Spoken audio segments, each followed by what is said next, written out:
tal? Muy buenas tardes, muy buenas noches, muy buenos días. Bienvenidos al cuarto episodio de la segunda temporada de Escriturama. Yo soy Juan Pablo y conmigo están Alfredo y Marco. ¿Qué hubo? Como ya es costumbre. Y el día de hoy tenemos un episodio muy truculento, muy turbio. A ver, cuéntanos. Muy turbina. El día de hoy vamos a hablar de el suicidio. Bueno, el caso es que estamos un episodio más en Escriturama, este programa de literatura y muerte, producido por... que parece ya un referente, ¿no? Ya sé. O sea, si no es la angustia, es el alcohol. Alcohol, la angustia, la muerte. Este programa autobiográfico que hacemos... No sé cómo se eligen los temas.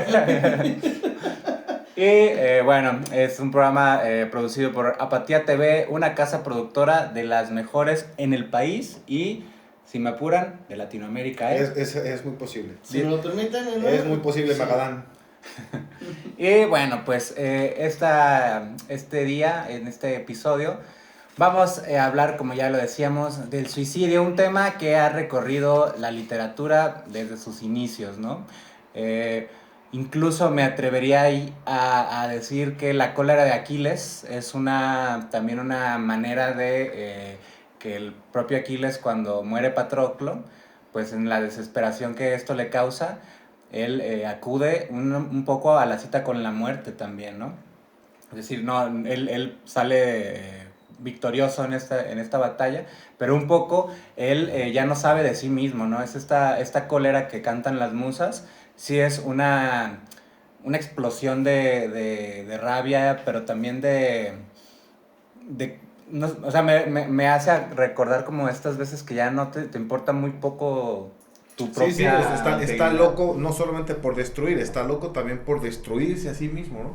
Claro, o sea, pierde sentido cualquier cosa, ¿no? Entonces, yo creo que él ya tenía cita con la muerte desde el principio, que él elige la inmortalidad, ¿no? Porque lo platica por ahí en algún diálogo donde él dice que esa es la inmortalidad que él quiere granjearse, ¿no? Que después de muerto siguen hablando con él. Entonces él ya vislumbra su muerte. Pero sí es verdad, después de lo que pasó con Patroclo, como que va a la cita con más ganas, ¿no? La quiere acelerar. va asistiendo.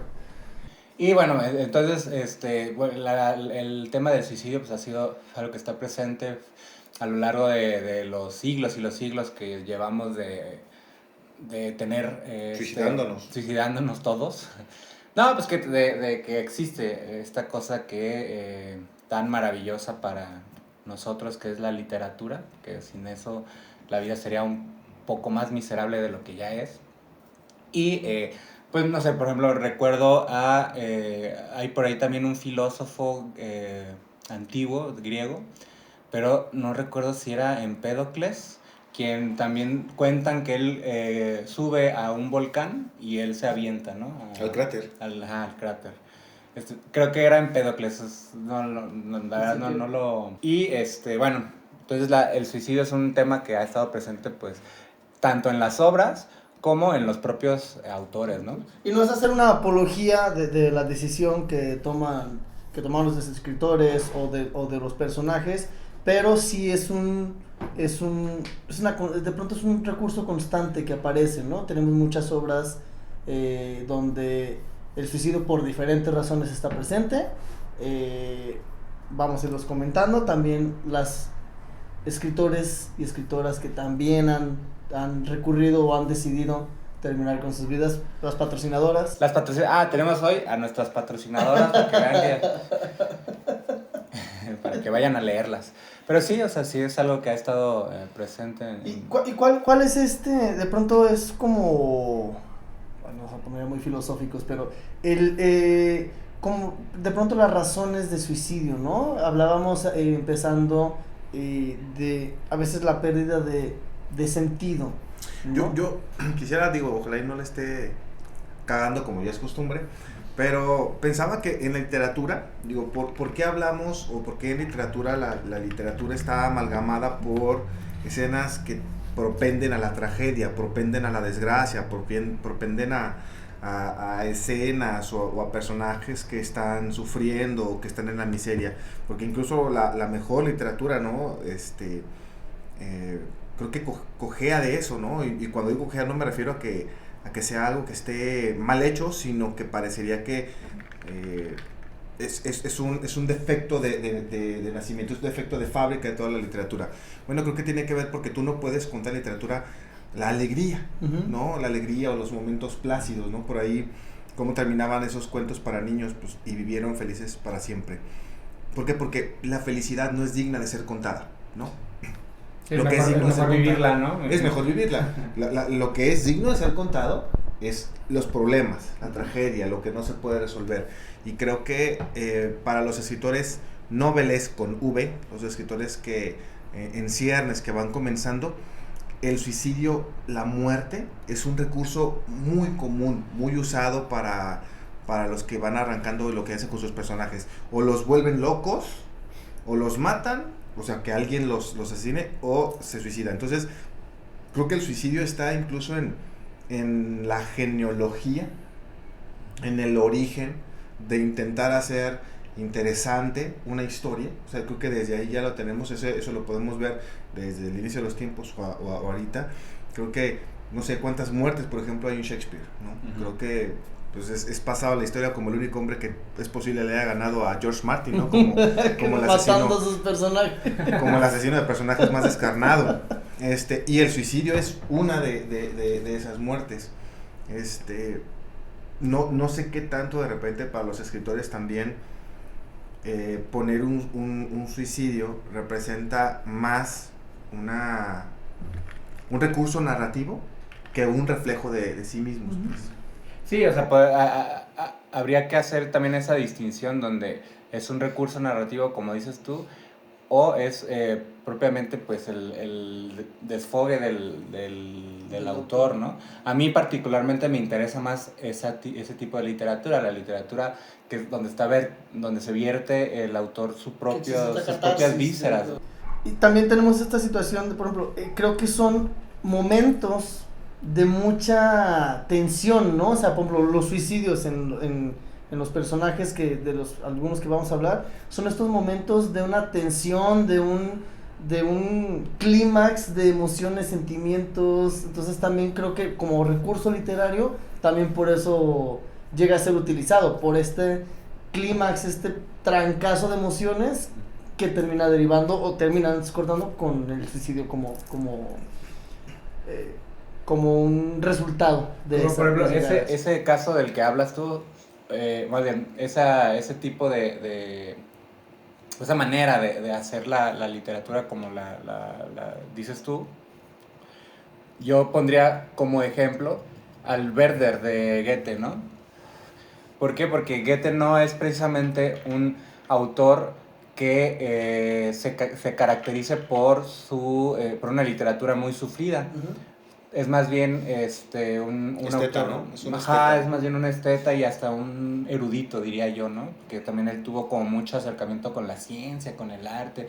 Gran parte del impulso que hay en la ciudad de Jena, el boom cultural que hay en la ciudad que no pelaba a nadie, en la Universidad de Jena, es gracias a Goethe y a Schiller, ¿no?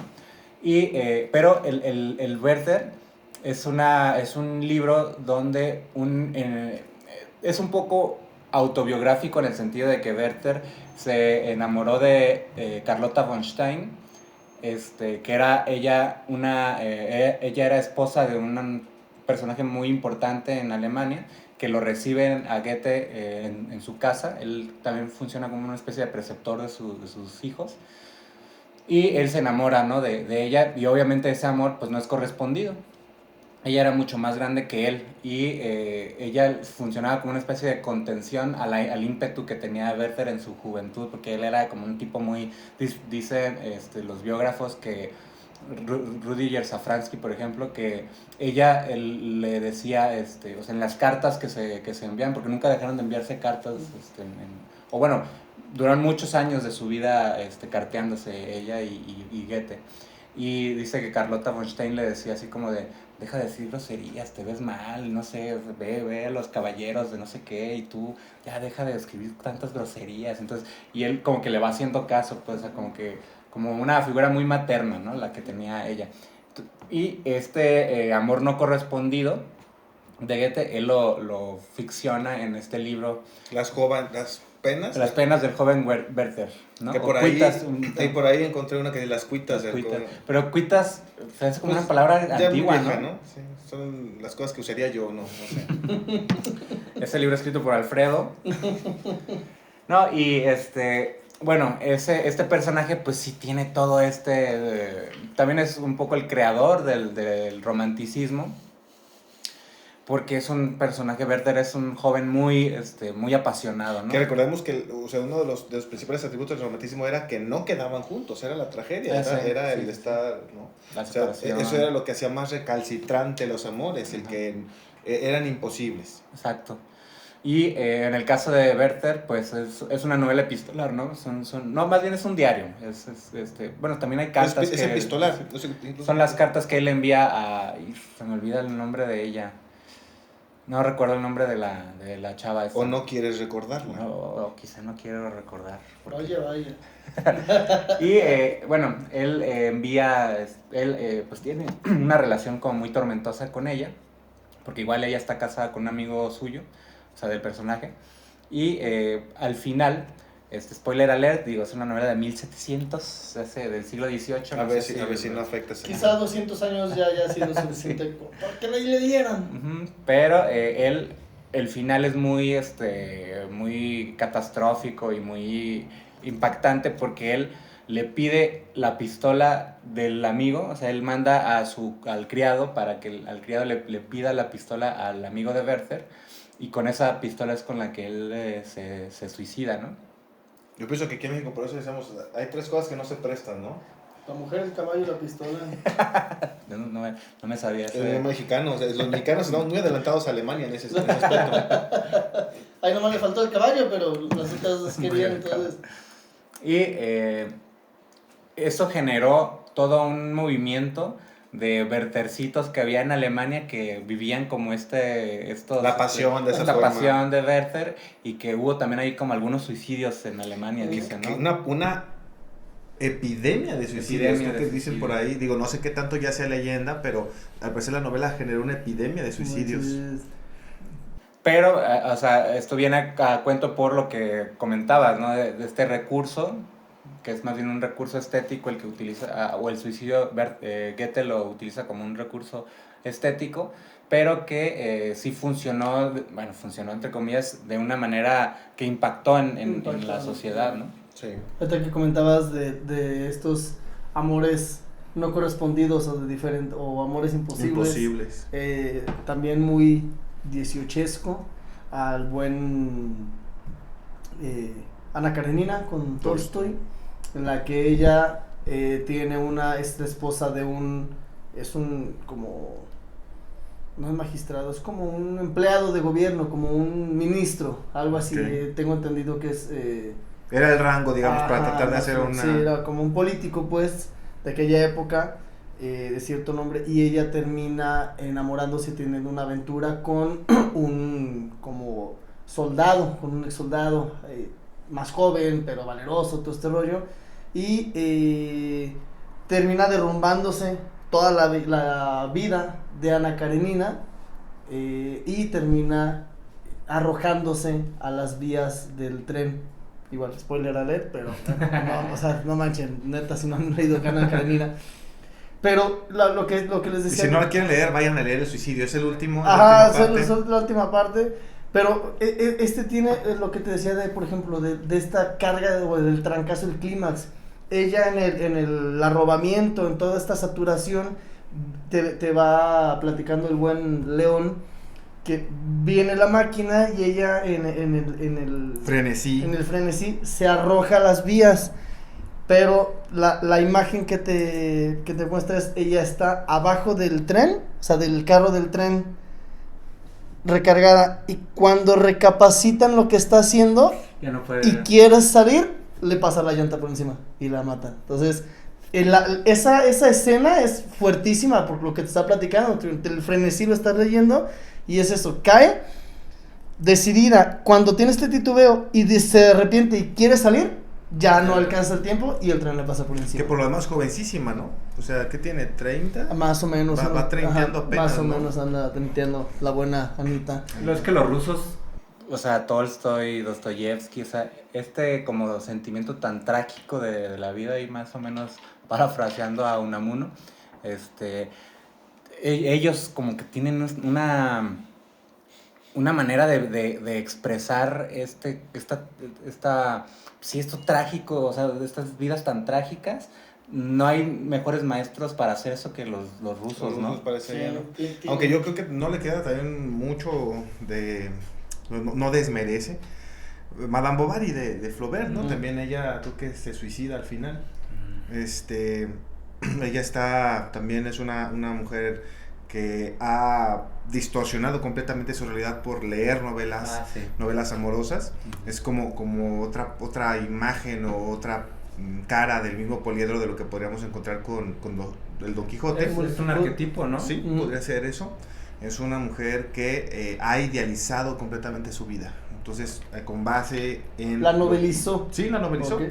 Entonces, todo aquello que no esté encajando en la novela, para ella es algo que es de sufrimiento. Entonces, Madame Bovary tiene un amante y recuerdo que al final también ella se termina matando. Exacto. Bueno, también estaba pensando también ahorita que decíamos de los rusos, me vino a la mente uno que no es ruso, es austriaco, pero tiene como es muy rusa su manera de llevar su vida, que es George Trakl.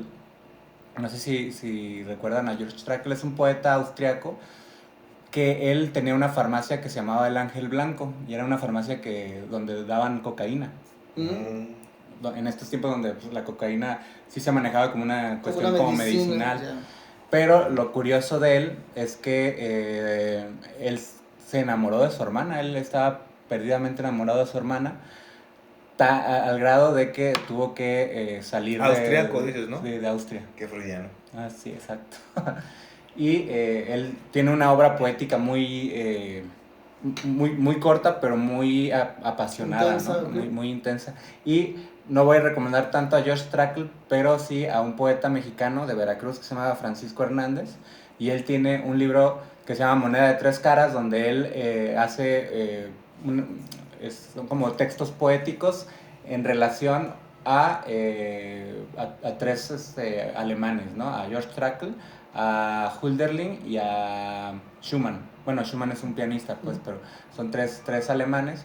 Y la parte de George Trakl se llama Cuaderno de Borneo, ¿no? Y él hace que George Trakl supuestamente va a Borneo para tratar de olvidar a su hermana y todos los textos, todo lo que supuestamente escribe George Trakl, que son poemas de Francisco Hernández, son de vine a Borneo para olvidarte y no sé, sale no sé qué cosa y me acordé de ti, son como... Tiene que... O sea, más bien yo recomendaría ese libro, ¿no? ¿De qué año es Francisco Hernández? Francisco Hernández pues ya ha de tener ahorita unos 80 y tantos. Ah, ¿sigue vivo? Sí, sigue vivo, pero ya muy viejito, pero es uno de los poetas para mí más importantes de México, ¿no? O sea, es un... Por ejemplo, el de Schumann se llama de cómo Robert Schumann fue vencido por los demonios. También o sea, para mí es el que más me gusta de los tres, pero también el de Hölderlin se llama Hablas Cardanelli. Y es también Hölderlin, recordemos que él cae en una locura y él escribe a una tal Diótima, que Diótima era un personaje griego, porque el Hölderlin lo que quería era que Alemania se convirtiera en la nueva Grecia, pues él decía que solamente así iban a poderse salvar los alemanes, ¿no? Si regresaban a Grecia. Y Diótima es una persona con la que Hölderlin o Scardanelli en el texto de Francisco Hernández, pues él dialoga, ¿no? con Diótima.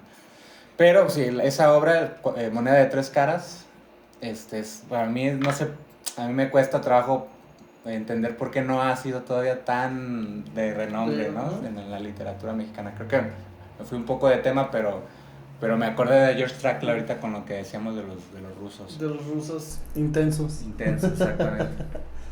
Pero también de pronto de literatura donde hemos encontrado presente tema de suicidio tanto y creo que una hasta cultural, ¿no? En cuanto a la variedad de motivos es la cultura asiática y sobre todo la japonesa, ¿no? Sí. Tenemos por ejemplo este bosque de los suicidios que de pronto claro. aparecía en internet, ahorita me acordé que la gente se iba a morir a ese bosque, a suicidarse. Tiene una historia ingente de suicidios, intentos de suicidio que han ocurrido ahí, pero tenemos de pronto... ¿Es un bosque japonés? Ajá. Sí. Donde se cuelgan, ¿no? Donde va la gente a colgar. Va la gente a suicidarse, pastillas, se cuelga, cortarse las venas, pero tiene algo ese... Y sigue estando todavía... Creo que ya no hay acceso, pero...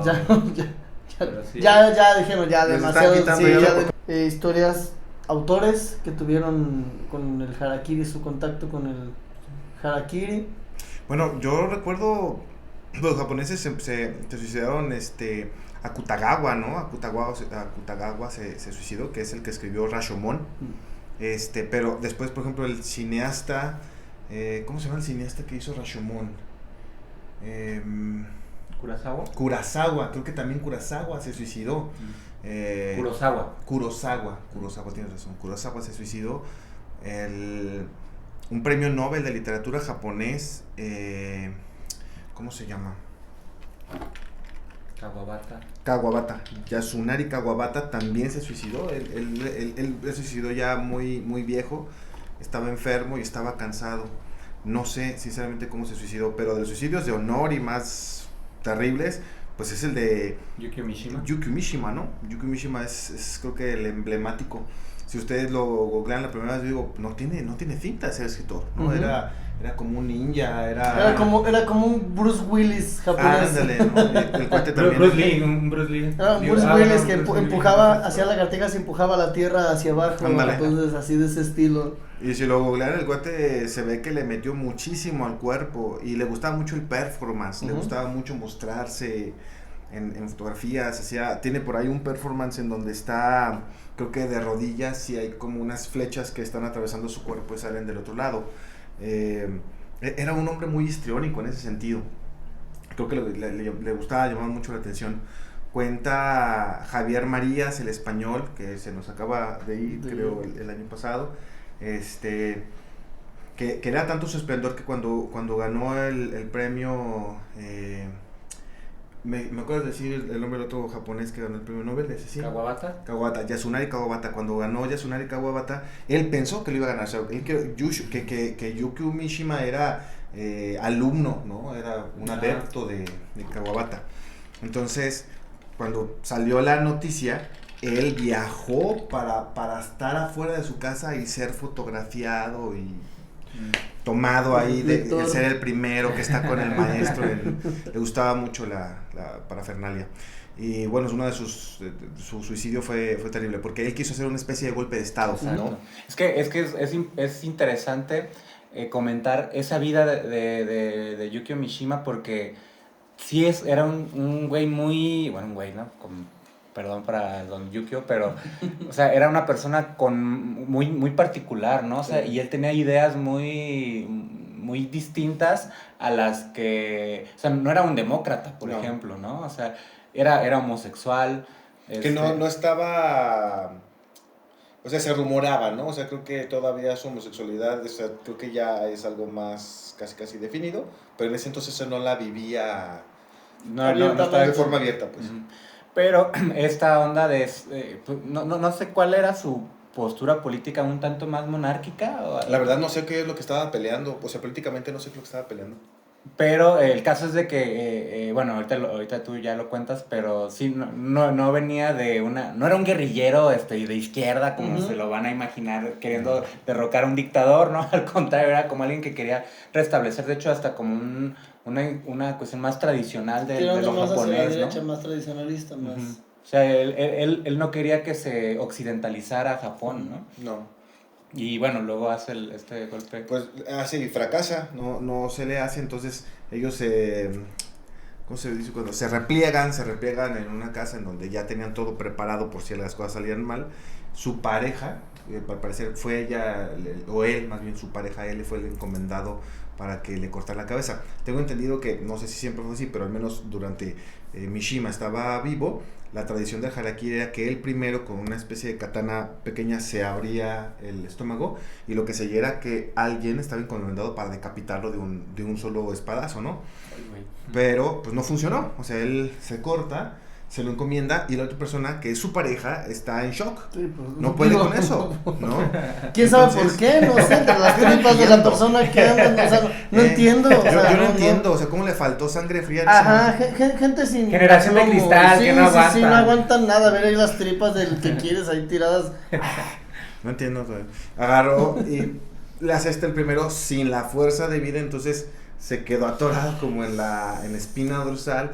Lo saca y trata de dar un segundo, pero no le atina donde mismo cortó y le da otro. Entonces creo que le da tres. Me queda claro que sablazos, nunca ¿no? cortó cucos. No, compa. No, y que no. Le hubieran puesto a ensayar. Oye, no tenía mucha pericia, yo creo, ¿no? También, no sé si con la crisis, pues, no sé cómo lo vivió. El caso es de que alguien más tuvo que asistir para que finiquitar Mishima dejara de sufrir. Creo que fue uno de los suicidios más agresivos de la literatura. Aparte por eso, ¿no? Está demasiado sangriento la escena. Y lo curioso es que la literatura de Mishima no tiene esta violencia ni esta... Digo, no, tendrá algo, pues, pero no se caracteriza por ser una literatura muy... Es muy poética, Ajá. ¿no? Es muy poética. Que es lo que platicaban, que no siempre necesariamente tendría que ser... Si la obra tiene un suicida, no significa que el autor o sea, o... Si el autor en algún momento llegó a suicidarse, no significa que su obra tenga que tener esta línea depresiva. No, en el caso de Mishima creo que sí fue algo que él no tenía contemplado. O sea, yo creo que... Porque fue provocada por temas políticos, Ajá, porque sí. el golpe de estado falló, no porque el vato tuviera ya esta intención, sino más bien porque fue un intento fallido de un golpe de estado, pues de terminar con algo y poder volver o poder comenzar con un régimen nuevo, o no un régimen, o sea, con una idea nueva, ¿no? Que supuestamente él pensaba que iba a volver ¿cómo decirlo? Como a purificar al Japón que estaba ya como muy occidentalizado, que bueno, ya para occidental, si Mishima viera hoy cómo está Japón. Híjole. Pero bueno, sí, en ese sentido, bueno, está este caso que es un suicidio un poco más en cuestión de política, ¿no? Hay un suicidio que yo no sé qué tanto es política y qué tanto es... No, sí sé, comencé mal la idea. No, sí sé, sí. Digo, la política influyó muchísimo, pero es Reinaldo Arenas, el cubano, homosexual, en una Cuba de Fidel. Él deja una nota y le echa la culpa a Fidel. O sea, yo me estoy matando por ese señor. Él era uno de los hombres que estaba saliendo, creo que por el puerto de Mariel, ¿no? Hacia Estados Unidos. Llega, me parece, se instaura en Nueva York. Nueva York es un lugar prácticamente de exilio para todos esos cubanos. Después estarían ya de fijo tal vez en la Florida, pero muchos iban a la imagen de la libertad, ¿no? Este estatua tenía un cobijo en imagen, en símbolo muy, muy importante, y el cuate se suicida ahí. Él no puede regresar y lo desea. El hecho de que sea homosexual pues parece una especie de condición para que sea alejado de cualquier comunidad, y en su carta dice algo así, es porque aparte su carta es muy política, ¿no? O sea, dice, yo no me estoy rindiendo, la lucha es de todos y sé que lo vamos a lograr, solamente no me va a tocar verlo, pero ustedes pueden, y yo culpo de todo esto que estoy viendo a Fidel. Yo estoy cansado, yo ya no... ¿Pero ya estaban en el poder Fidel? Estaban en el poder Fidel. ¿Y querían quitarlo? Lo que pasa es que estaban sufriendo ya la dictadura. Ah, ok. Sí. Y aparte, por dictadura socialista, te tocaba cárcel si eras homosexual. O sea, no podías ser homosexual, ¿no? La homosexualidad como una especie de prohibición, desviación. de desviación que ante la naturaleza, no solamente divina, sino política. O sea, entonces estaba... No puede ser revolucionario y ser homosexual. Ándale. Que ya la historia dijo que sí, pues, pero pues, vale la pena que no.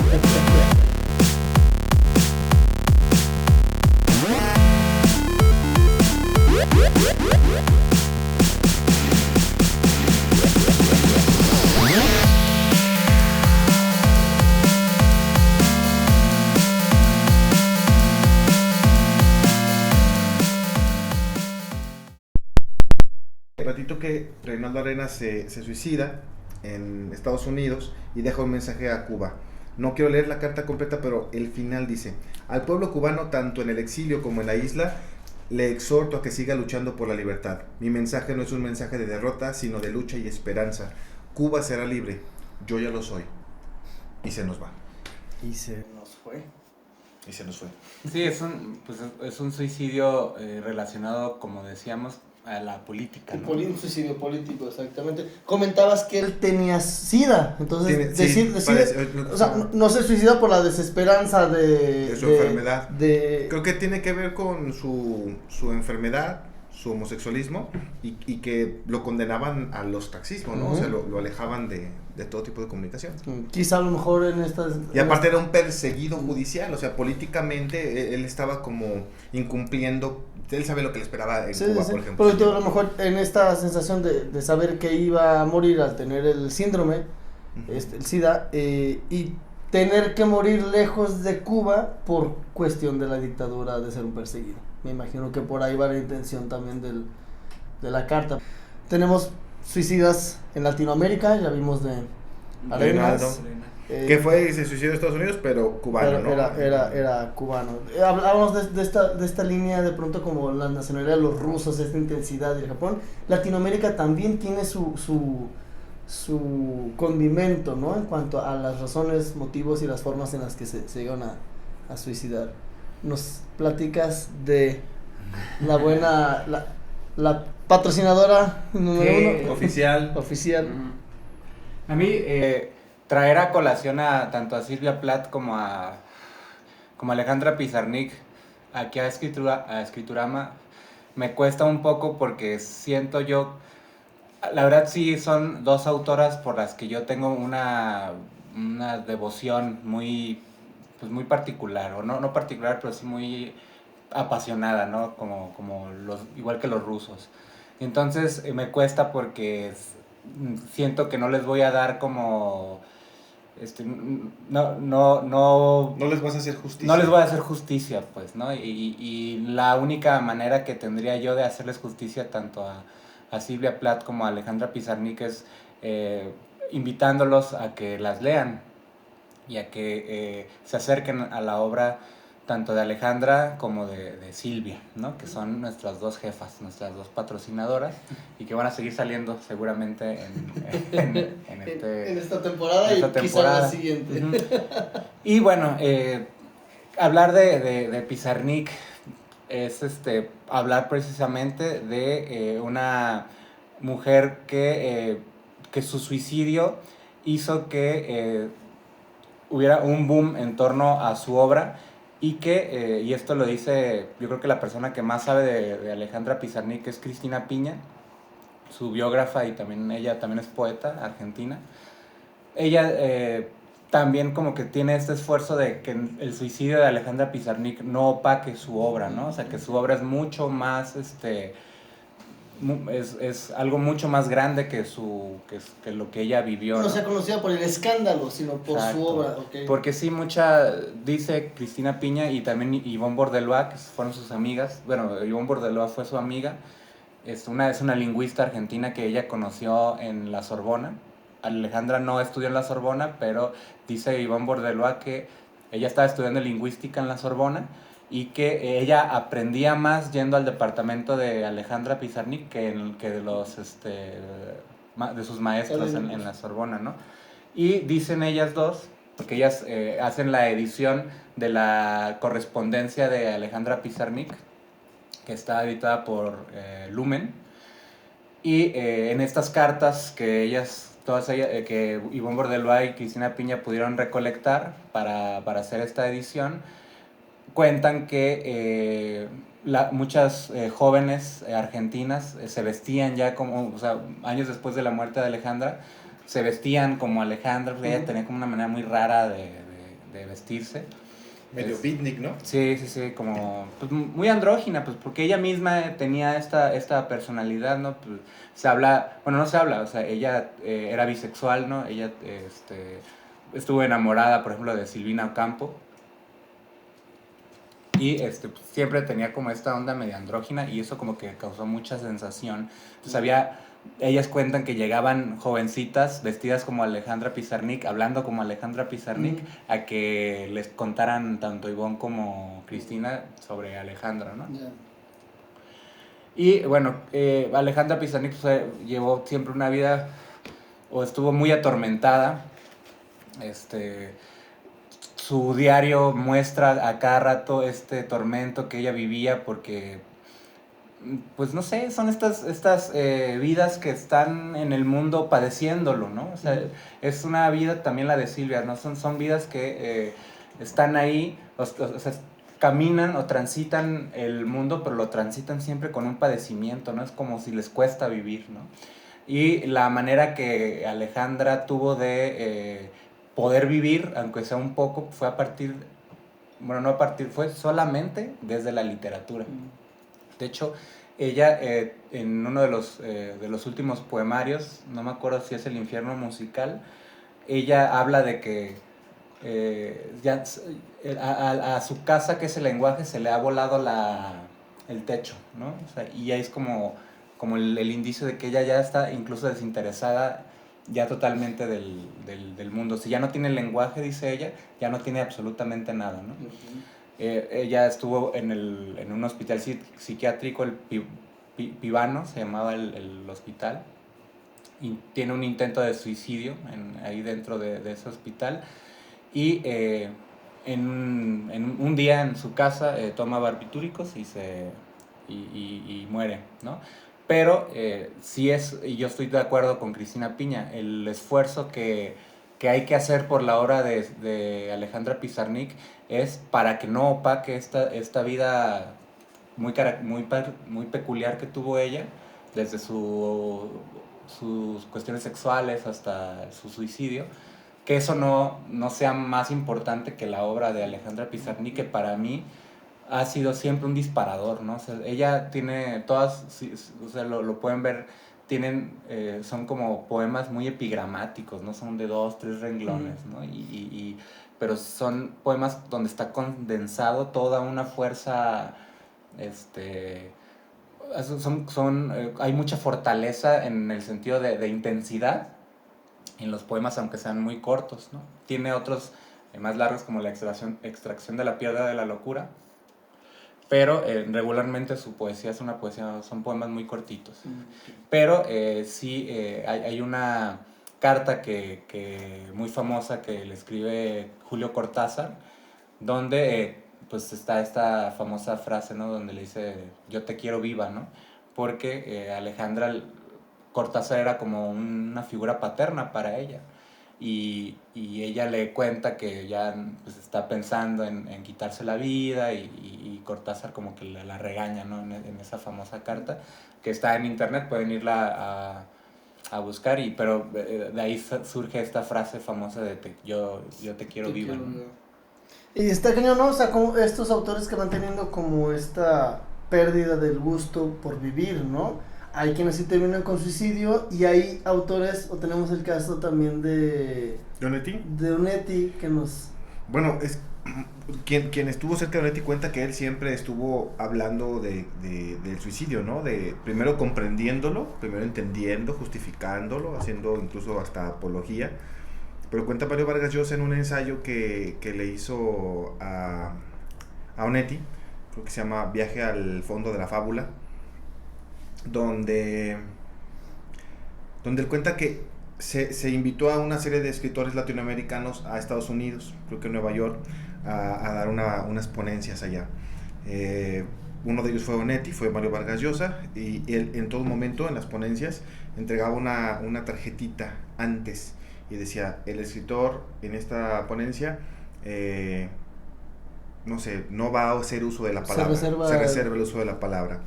Entonces, durante toda la ponencia él no decía nada, pero lo hacía siempre, ¿no? O sea, siempre que tenía un lugar en la mesa, en el escritorio para poder hablar, él no hacía uso de la palabra. ¿Se fue de paseo nomás?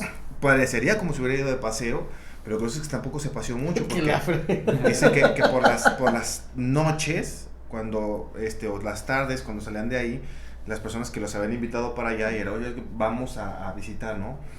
Por ahí fueron a ver a la poesía esta de el que hizo Aullido, el poemario Aullido. Allen Ginsberg.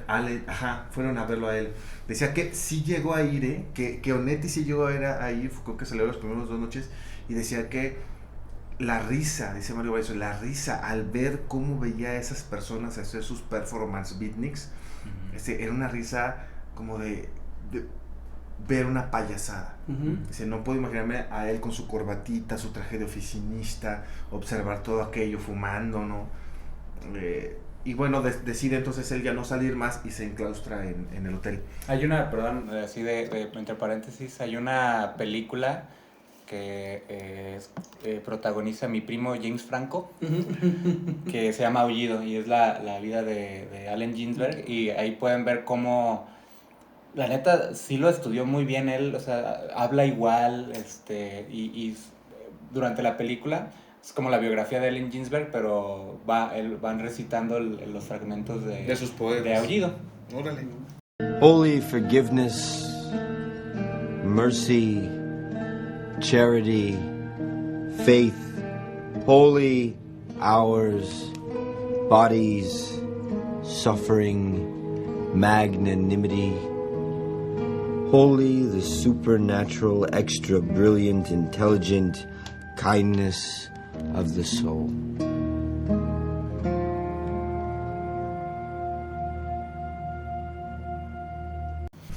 Pues pues a Onetti no le gustó. ¿No le gustó? No, porque le gustaba, ¿no? Al pobre hombre. Decían que, por ejemplo, llegaban jóvenes a pedir recomendación, ¿no? Y quiero ser escritor. Y que el cuate les recomendaba todo lo malo. O sea, todo lo que él odiaba, les recomendaba. Y cuando le cuestionaba, oye, pero ¿por qué haces eso? Si de verdad no escribí, ellos van a entender que esto no sirve. No, algo así decía. Pero pues, no sé si era la leyenda de Onetti, porque cuando Mario Vargas Llosa se acerca y le pregunta, dice, oye, ¿es verdad que es así? ¿Quién dijo eso?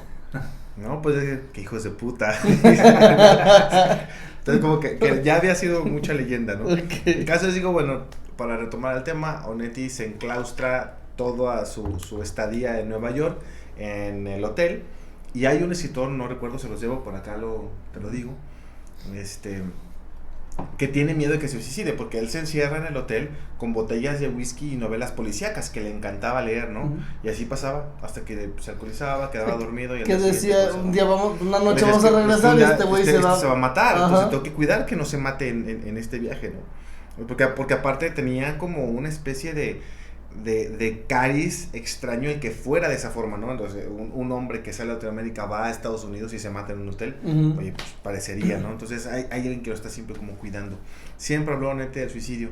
Hay un dejo, no sé si ese abandono, es un hombre, no sé si alguien más lo hizo, pero se abandonó a su cama, ¿no? En sus últimos años él recibió a algunas personas en su cama, no quería salir de ahí.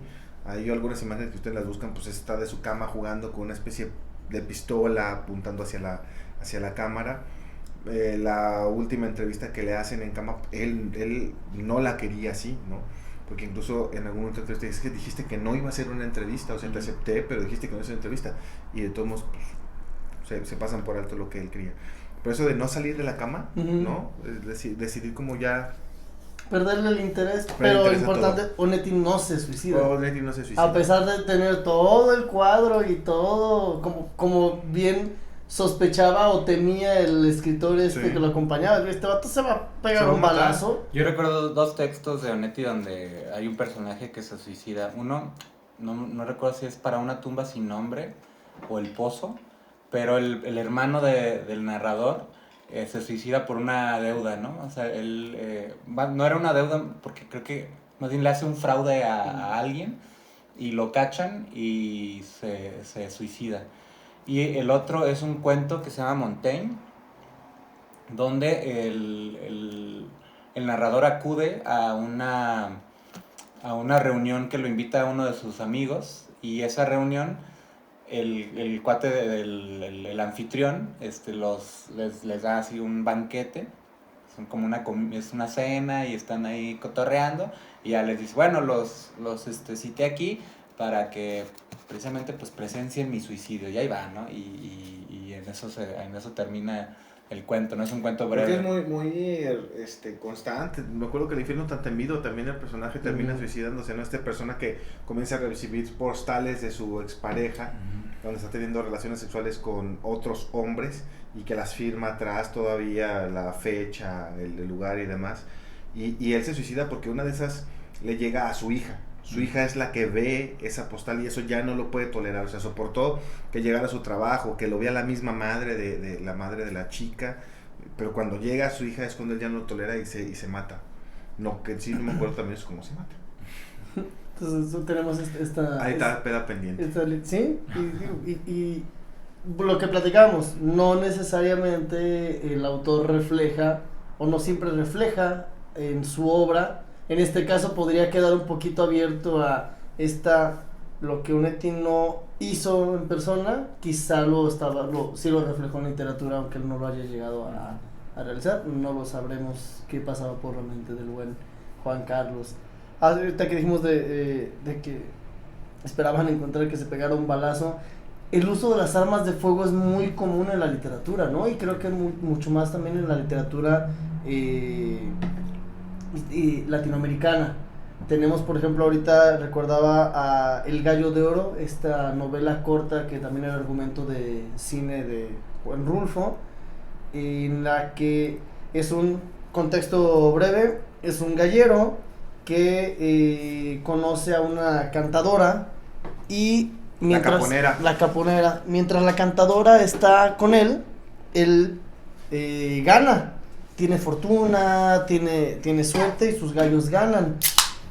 Cuando la caponera ya se hace un vicio y comienzan a jugar a las cartas en la hacienda que tiene él, y cuando la caponera no está presente él pierde, y siempre que la caponera está presente él gana. Entonces están jugando la partida, siempre la tiene ahí como amuleto sentada, ella comienza a beber, comienza a degradarse, porque incluso él nota que si ella está, o sea, si ella está presente en la habitación, es gana. Pero si ella, por ejemplo, dice, ahorita vengo, voy a la cocina, y pierde. Comienza a perder.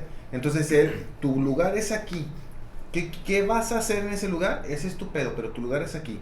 Y se comienza a alcoholizar. Ella comienza a beber, comienza a degradarse, y él pues, cada vez jugando, todo el show. La novela llega al punto en el que de pronto él comienza a perder y a perder y a perder, y apuesta la casa y apuesta todo, pierde. Entonces en la desesperación, caponera, perdimos, que la regara, y se da cuenta que la caponera está muerta, por eso comienza a perder. Entonces él estaba acostumbrado a la imagen de una mujer que se alcoholizaba y terminaba dormida en la poltrona. Entonces pues volteaba, pues la veía dormidita, y ahí está, estoy perdiendo. Pues resulta que se da cuenta que está muerta y por eso perdió todo. Pierde todo y él se va a la oficina cuando se da cuenta que está muerta y se escucha nada más un tiro. Un disparo. Es una buena, vayan, por favor, yo no sé si no la han leído, no sé qué están haciendo, pero vayan por favor a ver Gallo de Oro. Es de las a Rulfo normalmente lo conocemos por Pedro Páramo, por El Llano en Llamas. Del Gallo de Oro, la verdad es que es una novelita que vale mucho la pena. Tiene dos películas, las pueden ver en YouTube, creo que las dos, en caso de que pues, en las streaming no las encuentren, que seguramente no las van a encontrar. Una está con nuestro reciente fallecido Chabelo. No, Ignacio López Tarso. Con Ignacio López Tarso. Pues sí. ¡Caponera! ¡Ya te moriste, caponera! ¡De la catafixión, de la cataficción. No, es con Ignacio López Tarso la película. Creo que se llama así tal cual El Gallo de Oro. Y hay otra versión de Arturo Ripstein, ¿no? Es queridísimo aquí en México.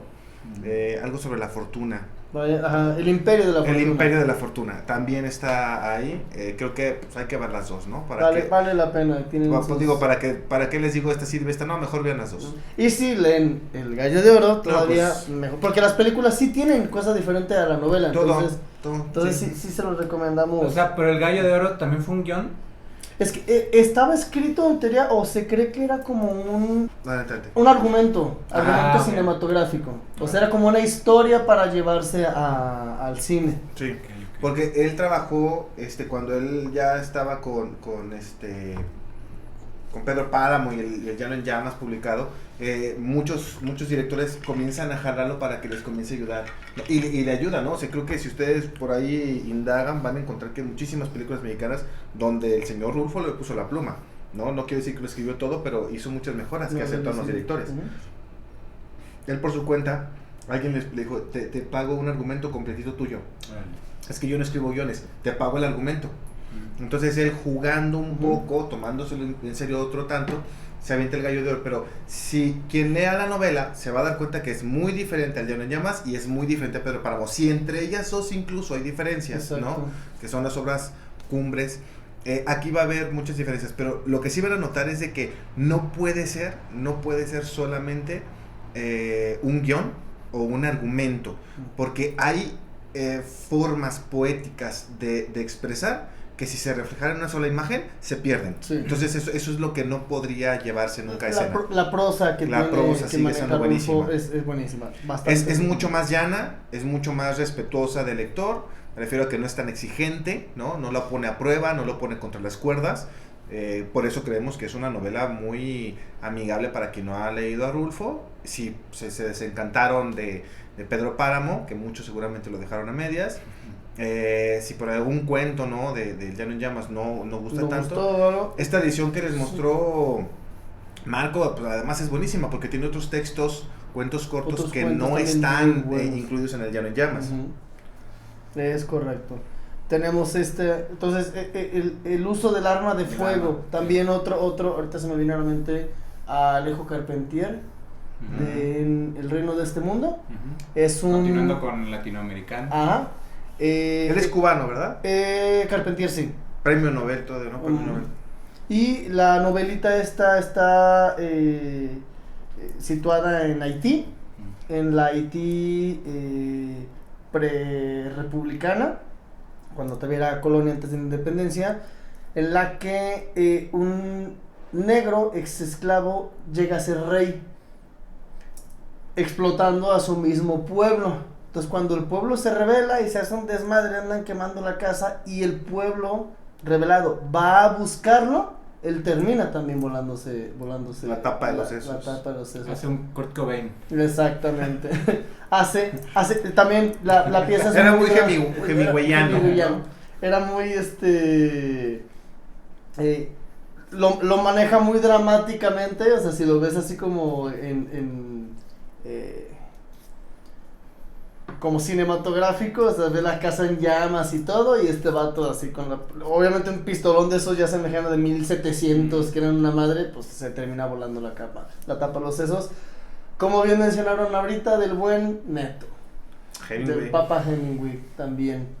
Una persona que ya traía unos problemas ahí hay unos estudios bueno, no digo últimamente, pero porque no sé si tengan 2 décadas tal vez, pero pues en literatura 2 décadas es nuevo, sinceramente, ¿no? No es así como que pues acaba de salir el año pasado, pero los estudios son muy importantes. Tampoco fue hace 600 años. Exacto, ¿no? Porque aparte esos estudios ayudan a que toda vez la literatura se vea de una forma diferente, pero tal parece que él tenía una enfermedad congénita que también padecía su padre, porque el padre de Hemingway también se suicidó y padecía más o menos las mismas síntomas que padecía Hemingway en los últimos años, que era el delirio de persecución. Él tenía de repente arranques de ira, él constantemente después de esto de la Segunda Guerra Mundial, su participación con el barco que él prestó, ¿no? El alcohol, que yo creo que se volvió todo el alcohol del mundo, tuvieron que volver a hacer otro tanto para nosotros, pero el señor acabó con... Y luego ahí en Cuba con ron por mayor. Sí, entonces afectó mucho su psique, ¿no? Afectó mucho su salud mental. Entonces él tenía alucinaciones, él veía persecuciones, él decía que espías lo escuchaban, él arrancaba los teléfonos porque pues, podía estar picada la línea y cosas así. En Estados Unidos, cerca del mar, tenía una casa también ahí. Ya su esposa ya le había puesto a la armería, justamente le había puesto candado y todo. Una mañana se despierta más temprano, localiza las llaves, abre, agarra su escopeta favorita, se mete en el mar y se pega un escopetazo. Él no dejó mensaje de nada, ¿no? Pero No sé, digo, creo que por ahí si ustedes leen la biografía que le hizo Anthony Burgess, el escritor que, que escribió La Naranja Mecánica, van a encontrar como una especie de despedida, ¿no? Es como la carta de despedida de un escritor que ha amado una literatura. Me gusta mucho esa... Y la literatura de Hemingway tampoco se caracteriza por ser o porque esté presente este tipo de tragedia, ¿no? O que esté tan ligada a su vida. Incluso hasta contrario, ¿no? Por ejemplo, tenemos al Viejo y el Mar, que es esta lucha de no dejarse doblegar, no dejarse vencer. Es más bien lo contrario, ¿no? Ajá. O sea, más bien es un hombre que ve tal vez con malos ojos a las personas que suicidan, los ve pusilánimes. Su literatura es así, no es una literatura más visceral, más, no sé, hay una exaltación de la animalidad. Le gusta la caza, los ojos que se miran de frente entre la presa y el cazador. La misma relación entre los hombres y las mujeres son un poco esta línea de apareamiento entre los hombres, ¿no? Parecía haber leyes, parecía, es que una mujer que una vez hace esto y el hombre lo acepta, el hombre deja de ser hombre. Hay este tipo de leyes extrañas que solamente funcionan en su literatura y que funcionan muy bien. Pero no, él incluso, como bien dices, hace frases como de todos estamos rotos, por ahí entra la luz, ¿no? No, y por ejemplo, hay una entrevista que le hacen a Bukowski y en algún momento de la entrevista le preguntan por Hemingway y él dice, ¿no? Sí, la diferencia entre Hemingway y yo, que ya comparándose él con Hemingway se me hace un poquito exagerado. Un poquito. Como que Pero sí dice- andaba echándose muchas flores el buen Poquito. Charlie. Pero dice, la diferencia entre Hemingway y yo es que él escribe sobre los ganadores y yo escribo sobre los perdedores, ¿no? Pero sí, o sea, todos tenemos como esta imagen de Hemingway, de los personajes son normalmente gente muy vigorosa, ¿no? Como con mucha fuerza y no tiene mucha relación o por lo menos con el final de su vida, ¿no? Exactamente. Alguien que sí tiene una relación, su obra y su vida, norteamericana también, para seguir con norteamericanos, o no sé si... No, sí, norteamericanos.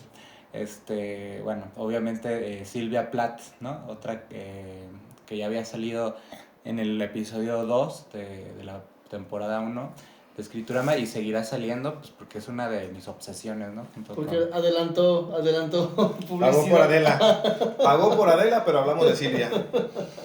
Y ella, también norteamericana, ella nace en Boston, Massachusetts.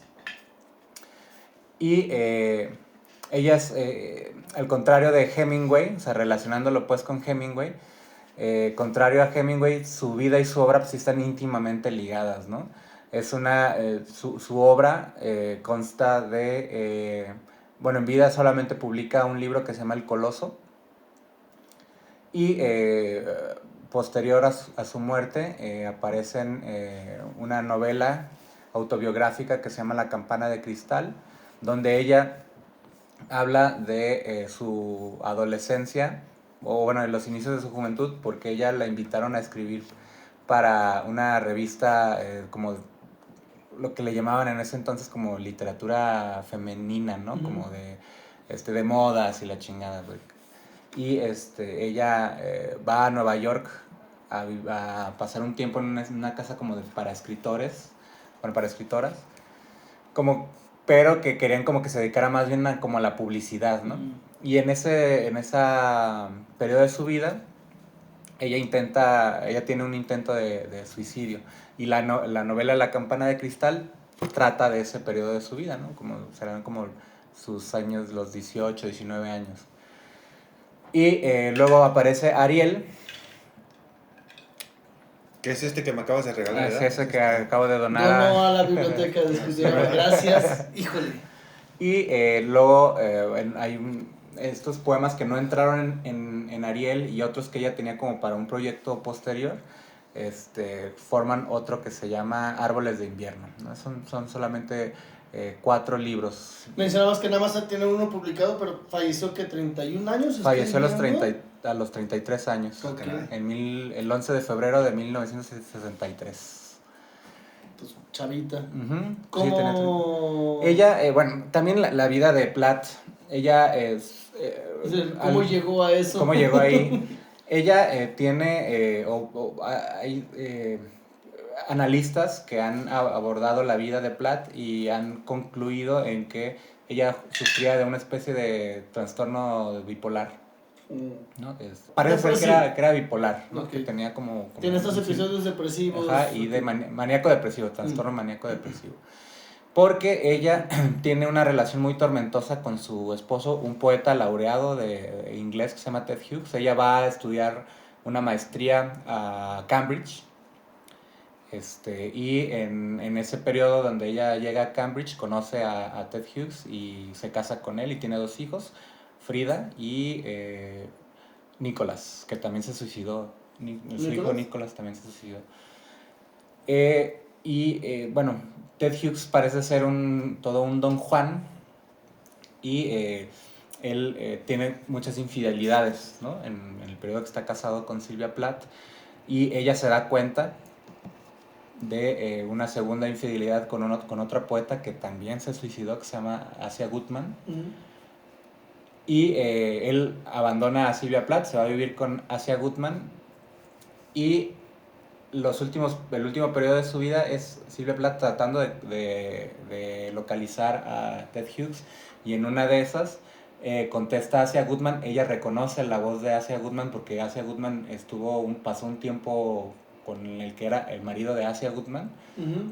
Esa pareja pasó un periodo en la casa que tenían Sylvia y Ted Hughes. Es una casa donde vivió un poeta de apellido Yeats, un poeta irlandés, en Devon, en Devon, Inglaterra.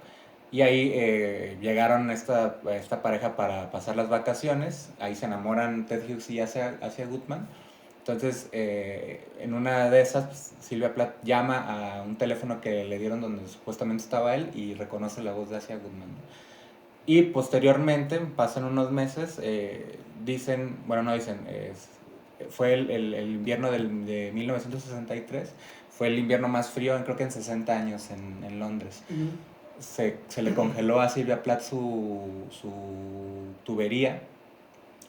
Estaba ella sola con sus hijos. Ella tenía que salir, creo que esto lo dije en el episodio en el segundo, donde hablamos de las relaciones tóxicas. Creo que sí lo dije. Ella tenía que salir a una cabina de teléfono con el frío a hacer fila para poder localizar a este cabrón, ¿no? Y ella de repente, pues ya, bueno, no de repente, llega un momento donde ella ya no soporta esa vida y ella prende el gas de la estufa al cuarto donde estaban sus hijos, le pone una toalla y los sella, les deja pan con leche y mete su cabeza al horno y ahí queda dormida. Ella, hay un poema que se llama Bergplage, que es una playa donde ella fue en Francia, donde fue con Ted Hughes, y hace referencia al olor del gas, ¿no?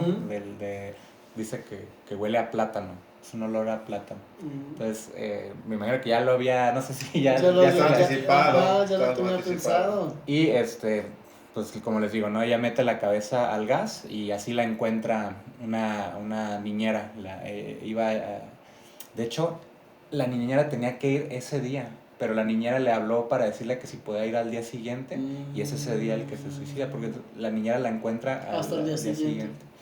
Híjole. Y bueno, esa es la vida. Otra vez, y creo que para mí eso es importante, este tipo de cosas, sobre todo la bipolaridad y toda la vida de Sylvia, tiende a opacar su obra, pero creo que es exactamente el mismo caso que Alejandra Pizarnik. La obra, si se acercan a ella, van a darse cuenta que es monumental en comparación con su vida, no porque su vida no haya sido importante ni interesante, pues son vidas muy interesantes las de las dos. También en la obra de Sylvia, digamos en el Corpus Plath, pues están incluidas las cartas que ella le envía a su mamá, se llama Cartas a mi madre, y están también los diarios de Sylvia Plath. Entonces, yo creo que es importante aquí también decir que la forma en que uno llega a los escritores pues son diferentes caminos, ¿no? Yo sinceramente sí he leído muchos escritores por morbo. Sí, entonces si es por morbo y van a llegar ahí, pero se van a instalar de una forma pues más o menos bondadosa, con la intención de no quedarse con las primeras impresiones. Creo que el morbo no está mal. Sí, desde luego, o sea, sí, obviamente, y capaz de que si Silvia Plath no hubiera tenido ese final, No se lee. ajá, tanto, pues. la obra es impresionante, pero quizá no hubiera tenido tanto, no sería el gancho, pues. Sí. Pero, y sobre todo porque en los poemas de Silvia Plath constantemente aparece las referencias a sí misma, ¿no? Hay una como crítica literaria que se llama Laura Freixas, donde en YouTube está una conferencia que da sobre Silvia Plath, y ella dice que no nos confundamos, que hay muchas cosas que dice Silvia sobre ella misma, pero que no está hablando de ella misma, pues, o sea, que es como un personaje también literario que ella construye, ¿no? Un especial alter ego. Ajá, pero, o sea, como que si todo lo que dice, o sea, si creemos que todo lo que dice Silvia es biográfico, podemos perdernos porque no todo, porque ella sabía, como es una escritora, ella sabía... Sí, es como pensar que empezó a era a los 72. Exacto, o que todo lo que dice ella lo estaba pensando sobre ella, ¿no? No en todos los casos, y por eso es importante cotejar, o por lo menos estar leyendo la obra de Silvia Plath y saber su biografía. Tener contexto para saber qué sí encaja, y qué no. Pero a mí me gustaría leer el último poema que ella escribe. Ella, y hay una nota del editor y el traductor que se llama... Ramón Buenaventura, que él comenta, o él tiene como unos comentarios en torno a los poemas, ¿no? Okay. O sea, te aparece el poema y él te dice como un pequeño comentario como para... No es una digresión suya, sino... No es una disertación suya, sino es como una aclaración, ¿no? Okay. Pues este poema lo escribió en tal fecha, ella estaba pasando por tal y tal cosa, ¿no? Okay. Y de Filo, que es el último poema que Silvia escribe, ella lo escribe el 5 de febrero de 1963, ella muere el 11 de febrero. Dice Ramón Buenaventura, dice, es el último poema que escribe. La despedida es irrevocable y definitiva. Nunca he podido comprender por qué no es este el poema final del libro. Ted Hughes, que es el que hace la primera edición de Ariel, cambió cosas, quemó cosas, o sea, que suprimió poemas que me imagino hacían referencia totalmente a él, ¿no? Y les leo el último poema de Silvia Plath, se llama Filo. Dicen, la mujer alcanzó la perfección. Su cuerpo muerto muestra la sonrisa de realización, la apariencia de una necesidad griega. Fluye por los pergaminos de su toga. Sus pies desnudos parecen decir, hasta aquí hemos llegado, se acabó. Los niños muertos, ovillados, blancas serpientes, uno a cada pequeña jarra de leche, ahora vacía. Ellos los ha plegado de nuevo hacia su cuerpo, hacia los pétalos de una rosa cerrada. Cuando el jardín se embara y los olores sangran de las dulces gargantas profundas de la flor de la noche, la luna no tiene por qué entristecerse. Mirando con fijeza desde su capucha de hueso, está acostumbrada a este tipo de cosas. Sus negros crepitan y se arrastran. Carajo. Pues este es el libro que me acaban de regalar. Gracias. No, es Silvia Plath.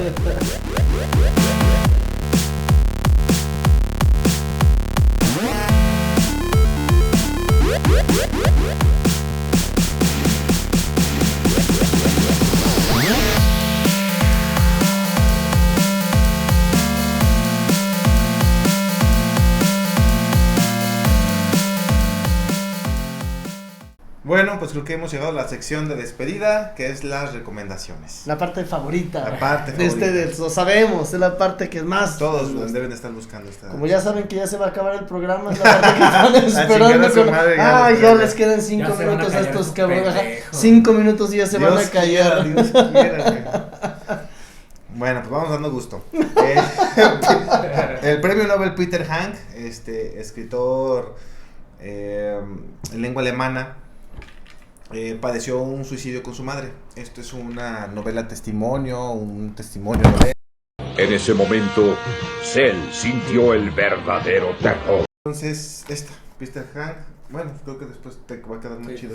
Desgracia impeorable, es un librito chiquititito, en muchos sentidos también. pero... ¿Es una novela? No lo sé, o sea, sinceramente no podría catalogarla así, pero al mismo tiempo creo que no se puede deslindar de ello. Él mismo hace una especie de burla, dice, si esta fuera una historia que utilizara un escritor para poder mostrar sus recursos como escritor, ¿no? Entonces tendría que comenzarlo como de, entonces era hace una vez, o por lo tanto luego yo voy a contar, y, es decir, fórmulas muy comunes de la literatura. Y él dice, pero no lo es, y punto y aparte, y comienza justamente así, como él dice que comienza la ficción.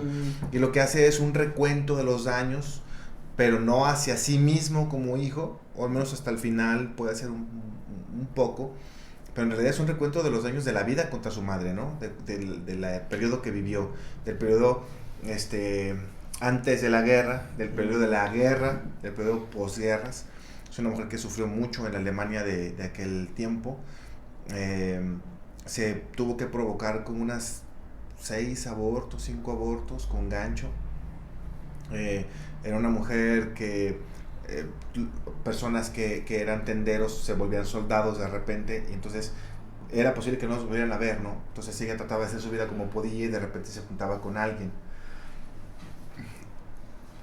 Años después de la guerra trataban de volver a hacer su vida como había sido, pero la economía estaba caída. La vida que les tocó a ellos pues era una vida bastante pobre. Cuenta que alrededor de ella había familias que utilizaban el mismo cuenco con el que amasaban la harina para el pan. Ajá. Era un urinal por las noches. Entonces, que todo esto provenía de que se mezclaban todas las clases sociales en la posguerra. Siempre cuando tú tuvieras la disposición para convivir, ¿no? O sea, no importa si fueras una persona que no tenía para comer o una persona que tenía muchísimo dinero, tú podías convivir entre ellas. Entonces, la pobreza tenía un atributo que era la limpieza. Siempre y cuando fueran limpios, los pobres entonces eran unas personas que merecerían. Era como esta dignidad. Era la dignidad del pobre. Okay. ¿No? Entonces, la verdad es que Hank, tratando de hacer una radiografía de su madre, hace una radiografía de toda la Europa del final de posguerra, ¿no? Y cuenta cómo su madre decide fallecer. Creo que es muy notorio, ¿no? La imagen. Yo les recomiendo eso. Desgracia impeorable de Peter Hank. Muy bien. Esa es la edición de Alianza. Este es de Alianza. Está muy bonita, güey. Está muy bonita.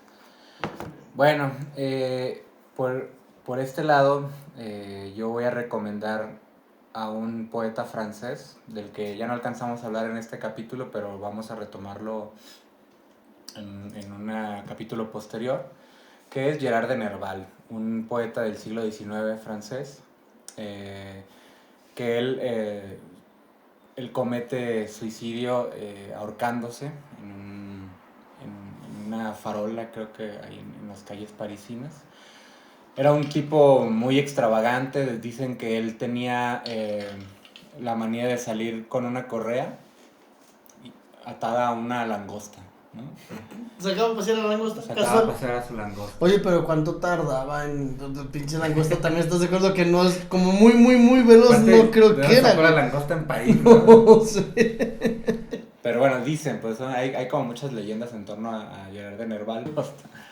Y él se enamora perdidamente de una bailarina.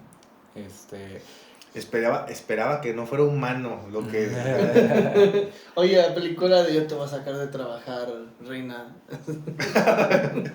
Y esta bailarina, que estoy tratando de recordar su nombre. Él se enamora de una bailarina, y a esa bailarina pues no le corresponde su amor, y él entra como en un periodo de locura. Paseas una langosta, o sea, paseas una langosta, güey. O sea, ¿neta crees que... O sea, crees, güey, que... Sigue, güey, perdón. Y Aurelia es la personificación de esa bailarina, ¿no?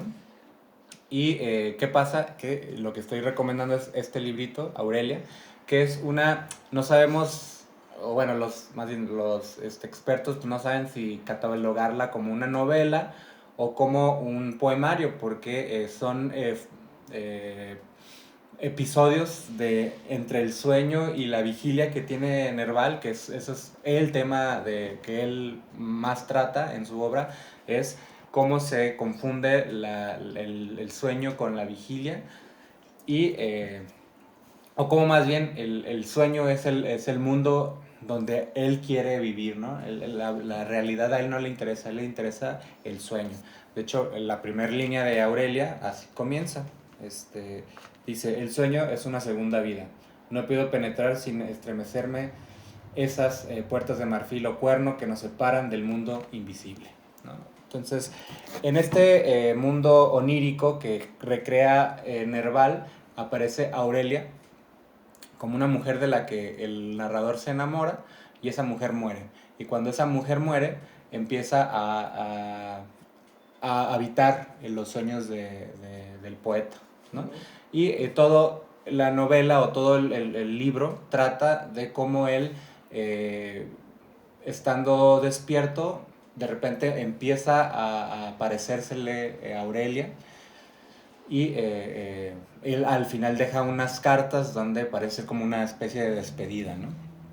Pero trata de eso y no trata de nada. Pues simplemente son la manera en la cual Nerval describe estas intermitencias, o más bien estas apariciones del sueño, incluso ya en su propia vigilia, que es, uno podría leerlo como una locura, ¿no? O sea, como la locura lo lleva a tal grado de que ya no puede diferenciar el poeta y asimismo Nerval la realidad del sueño, ¿no? Entonces yo recomendaría Aurelia de Gerard de Nerval. Muy bien.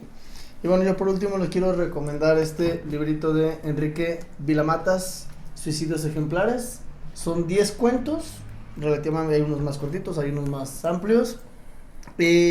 La verdad me gustó bastante. Mi cuento favorito fue uno que se llama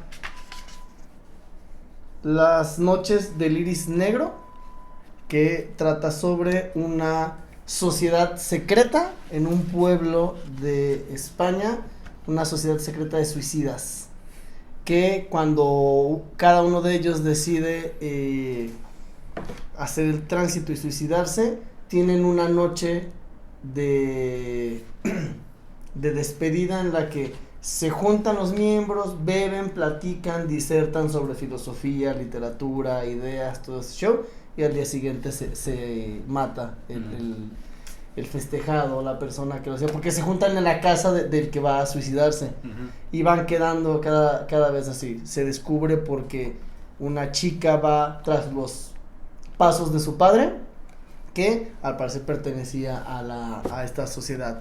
Tenemos son varios escenarios.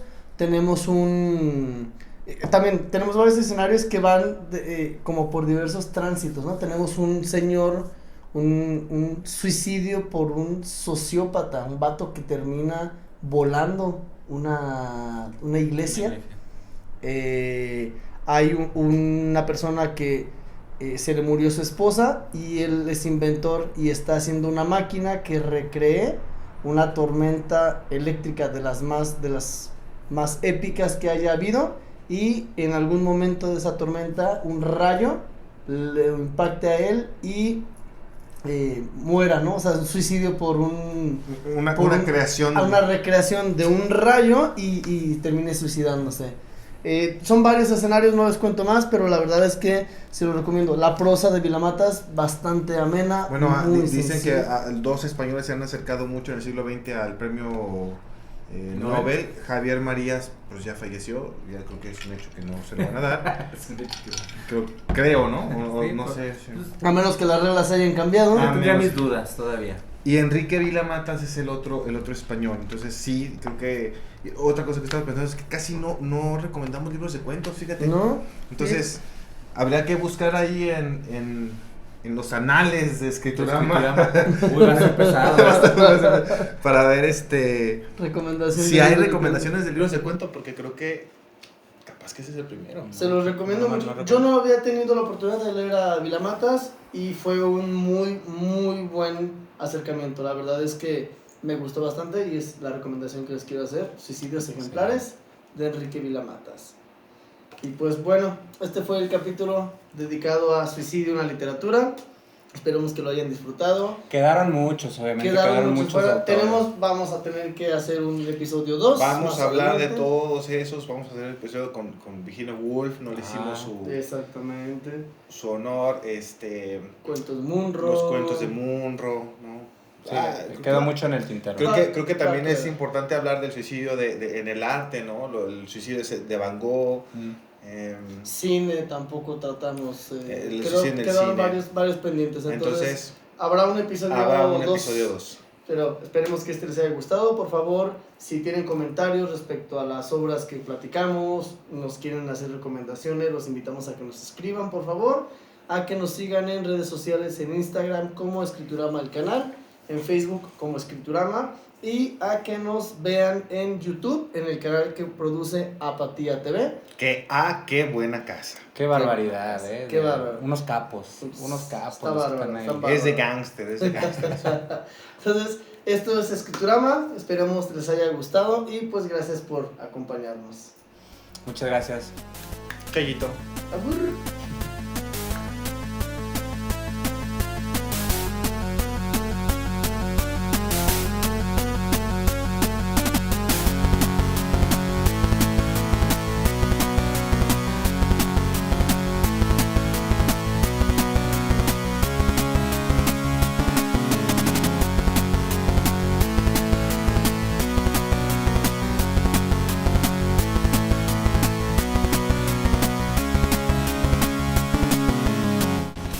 Hello, motherfucker. Let's start right out.